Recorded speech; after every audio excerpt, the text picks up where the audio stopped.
قرآن شریف اللہ تعالیٰ کی کتاب ہے اور اللہ کا کلام ہے، اول سے اخیر تک معجز ہے، یعنی مخلوقات اس کی نظیر لانے سے عاجز اور بے بس، نہ معنی میں، نہ الفاظ میں، نہ جامعیت میں۔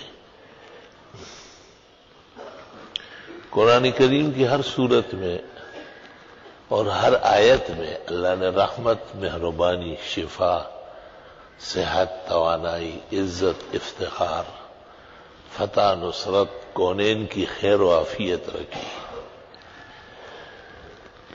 کوئی صورت نقصان کے لیے نہیں، کسی آیت سے کسی کا کوئی نقصان نہیں، جیسے عوام میں مشہور ہے فلاں عمل گرم ہے، فلاں، یہ سب فضول بیہودہ باتیں ہیں، یہ شرائع کی نظر میں ایک پیسے کی بات نہیں۔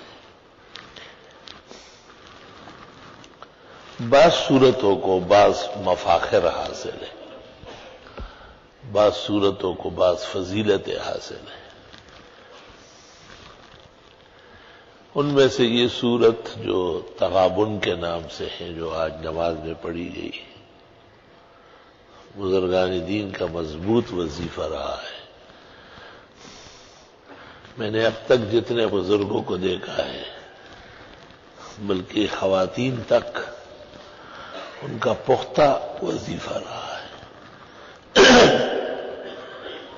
وظیفہ اس کو کہتے ہیں کہ زندگی کا حصہ ہو، جب تک وہ جیے، خواہ سفر میں ہو، حضر میں ہو، صحت میں ہو، مرض میں ہو،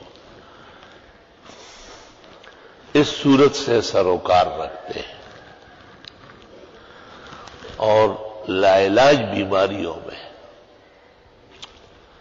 جس میں اسباب بظاہر معطل معلوم ہوتے ہیں، ڈاکٹر یا حکیم، طبیب یا دنیا کے نسخے اور تدبیر کی شکست جب نظر آ جائے، یہ صورت عجائب دکھاتی ہے۔ سب سے بہتر صورت تو یہ ہوتی ہے کہ آدمی 41 مرتبہ پڑھے اور پھر ایک دفعہ پڑھتا رہے روز۔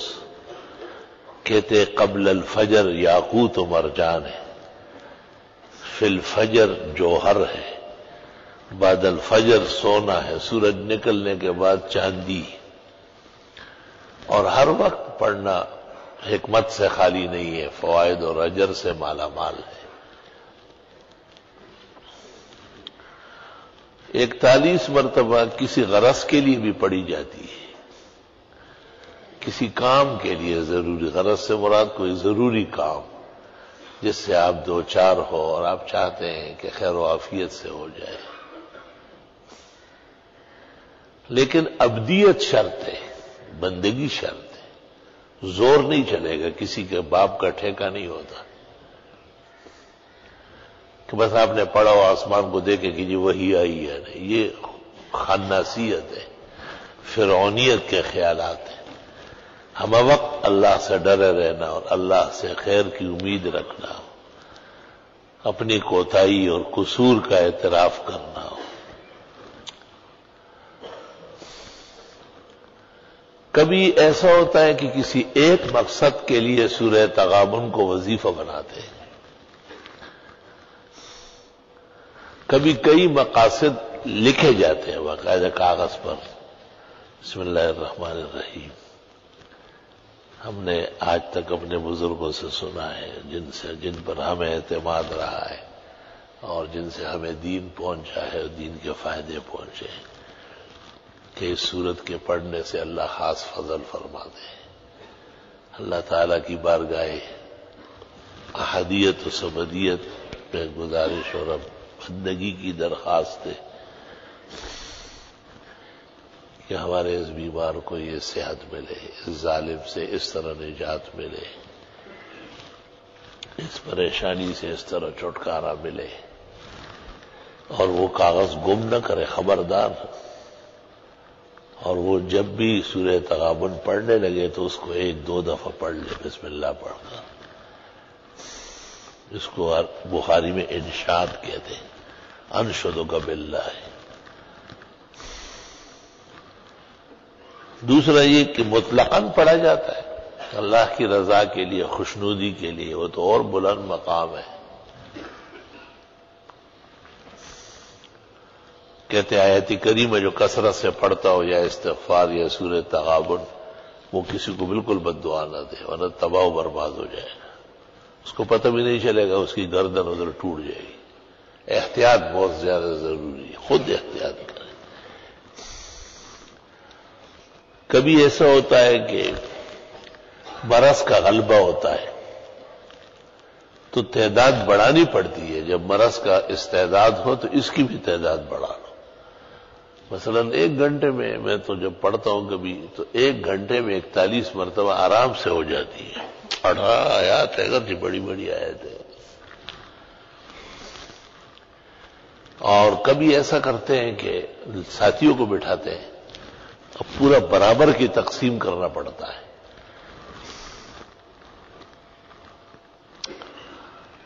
قدیم زمانے سے یہ دستور ہے کہ لوگ بیماروں کے لیے خصوصیت سے پڑھتے ہیں، خاص کر وقت فجر میں فجر کی نماز ایک ہی جگہ باجماعت پڑھ لیتے، جیسے اپنی مسجد میں پڑھ لی، اور پھر جہاں مریض ہو اور کوئی عذر نہ ہو، ایک تو ایک خاتون ہو تو مرد کیسے وہاں جائیں گے، اگرچہ وہاں بھی طریقہ ہے کہ وہاں دوسرے کمرے میں مردوں کو بٹھایا جائے اور درمیان میں ایک حصہ کھول دیا جائے، لوگ وہاں سے نہ آئے جائے، اور ان سے گزارش کی جائے کہ آپ 41 مرتبہ سورہ تغابن پڑھ لیں اور تسلی سے پھر ایک ہی دعا کی جائے۔ میں نے آج تک زندگی میں جن کے لیے پڑھی ہے یا پڑھتے، میں نے ان کو نقصان میں نہیں دیکھا ہے، 100% فائدہ ہوا ہے۔ یہاں کراچی میں ایک شخص تھا، جوانی کے عالم میں گر گیا تھا، بالکل لولا لنگڑا ہو گیا تھا۔ اس کے لیے یہاں سے طلباء گئے، اسی دستور سے جس طرح میں بیان کرتا ہوں، یقین کر لیں وہ آپ اسے دیکھیں گے سوچیں گے بھی نہیں کہ کبھی یہ شل اور اپائج تھا، بالکل صحیح سلام، اگرچہ وہ ناشکرہ ہے اور بے قدرہ ہے، اس نے ادارے کی طلباء کی وہ قدر نہیں کی جو اس پر فرض تھا۔ وہ پھر یہ ہوتا ہے کہ جب آئندہ پکڑا جاتا ہے تو نہیں چھوٹے گا، پھر یہ دستور ہے۔ جیسے آپ نے کسی کے ساتھ احسان کیا اور اس نے الٹا تپیڑا دکھایا تو آئندہ پھر آپ بچتے ہیں، اس کے حق میں پھر دعائیں قبول نہیں ہوتی۔ ہمارے ہاں یہ دستور ہے کہ جس طرح مسجد میں اعلان ہو جاتا ہے کہ بھئی فلاں آدمی بہت بیمار ہے، بہت دن ہو گئے، تو امام صاحب 10-15 آدمی جو قرآن شریف پڑھنا جانتے ہیں ان کو ساتھ کر کے وہاں چلے جاتے، چاروں طرف بیٹھ کر کے سورہ تغابن پڑھ لیتے، اور پھر وہ گرم چائے اور پراٹھے اور سب چیزیں ناشتہ جیسے انسانوں کا طریقہ ہے، اور اس کے بعد دعا ہوتی ہے۔ تو ایک دفعہ ایسا ہوا کہ ایک جگہ جانا ہوتا تھا لیکن ان کا کچھ اور خیال تھا، لوگ عجیب عجیب ذہنیت رکھتے ہیں، تو میں نے ان کو کہا کہ یہ سورہ تغابن جس طرح آئی ہے اور پڑھی گئی ہے آپ اس طرح اہتمام کریں۔ انہوں نے اس طرح کیا، اسی دن فائدہ ہوا، انہیں کئی مہینے سے پڑھ رہے تھے۔ بعض لوگوں کا کردار، اخلاق، بدخلقی، شیطانی دماغ وہ فائدوں کے لیے رکاوٹ بنتی ہے۔ واقعہ مثلا یہ کہ جی ہم پیسے دے دیں گے، لوگ گھروں میں کھانے گا، یہ دستور کے خلاف ہے، ادھر ہی ہونا چاہیے۔ تو انہوں نے اس کے لیے پورا اہتمام کیا، ایک باورچی گھر بلایا اور اس کو کہا کہ صبح آپ پراٹھے بنائے، چائے بنائے، انڈے بنائے۔ اس کو مذاق لگ رہا تھا، جب اس کا باپ بچ گیا نا، میں نے کہا تجھ جیسے بے غیرت بیٹے کی وجہ سے یہ باپ 3 سال سے پڑا ہوا تھا اور 3 سال میں 300 مرتبہ پڑھوایا ہوگا۔ اس کو یہ بے عقلی اتنی ہے کہ یہ نہیں کہ یہ اہانت ہے، طالب علم کہیں جائے، لوگ چلے جائے، پڑھ لیں۔ انسانوں کی زندگی کا تقاضا ہے کہ احترام اتنا ہی ضروری ہے جتنا پڑھنا ضروری ہے، بلکہ بعض صورتوں میں تو احترام ہی کا فائدہ ہوتا ہے۔ میں ہمیشہ یہ کہتا رہتا ہوں، اور ایسے لوگ میں نے آنکھوں سے دیکھے کہ ان کے بڑے ادب و احترام سے پڑھواتے تھے تو بہت فائدہ تھا. ان کے بیٹوں میں وہ بات نہیں، کارخانے لوٹ گئے، بٹوارے بری طرح ہو گئے، نان شبینہ کے محتاج ہو گئے، لیکن عقل نہیں آئی. یہ عذاب الہی کی قسم ہے کہ آدمی کو پٹ لگ رہی ہو اور اس کو بالکل سمجھ نہیں آ رہی. اللہ تعالیٰ جب رضامند ہو جائے اور اللہ چاہے کہ فائدہ پورا پہنچے، اس کا دل بندگی سے، اس کا دماغ تواضع سے، اس کے اعضاء اللہ کی اطاعت میں، ساتھیوں کے خوشگواری میں مصروف ہو جائے. اللہ اکبر و کبیرہ. ابھی بھی جب سانس کا یہ دورہ شدید تھا تو میں نے سورہ تغابن بکثرت پڑھی. بچپن کا وظیفہ ہن تلادی، ابن مسعود کہتے یہ تو میرے بچپن کے اعمال میں سے ہے. وہ شوق سے پڑھا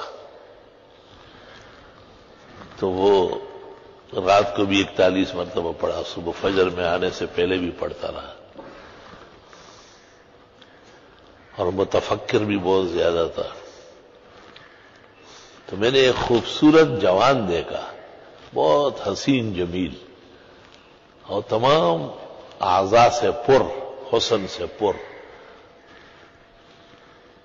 تو میں نے پوچھا کیا نام ہے؟ کہا ذالک یوم التغابن، سورہ تغابن. اللہ اکبر. کہا آج آپ کو صحیح طرح کھڑا کر دیتے ہیں.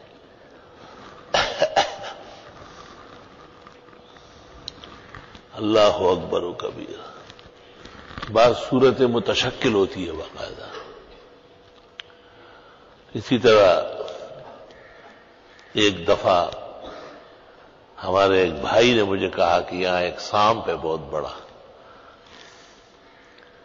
اور میرے پیچھے لگتا ہے، بس معمولی سا فرق رہتا ہے کاٹنے میں. تو میں نے وہاں اٹھ کر کے کچھ اعمال کیے اور ان سے گزارش کی. میں نے کہا خیال رکھنا بھائی. تو اس نے کہا کہ جو بھی سورۃ یاسین بلا ناغہ پڑھے گا اللہ تعالیٰ اس کی حفاظت کے لیے ہمیں مقرر کر دیتا ہے. میں حیران رہ گیا بالکل. تمام مسلمانوں کا حق ہے کہ وہ اللہ کی بندگی سے دنیا کے فائدے بھی حاصل کر لے، لیکن اطمینان سے، بشارت سے، خوش دلی سے. میرا اپنا خیال یہ ہے کہ اسی طرح انسان کو وسوسہ ہو، خیال ہو. بعض ساتھیوں کو بہت وسوسے ہیں، قسم قسم کی گندگیاں ذہن میں ہیں، ان کو بھی دور کرنا ہے. شانور شاہ صاحب کہتے ہیں اس طرح وضو طہارت ہے، اس طرح تصوف کے اندر یہ خشوع و خضوع درست کرنا یہ بھی طہارت کی قسم ہے. جس طرح حدیث میں لا صلاۃ الا بالطہور، اس طرح ہے لا صلاۃ الا بالخشوع. خشوع و خضوع سے یہی ہے کہ نظام زندگی متاثر رہے.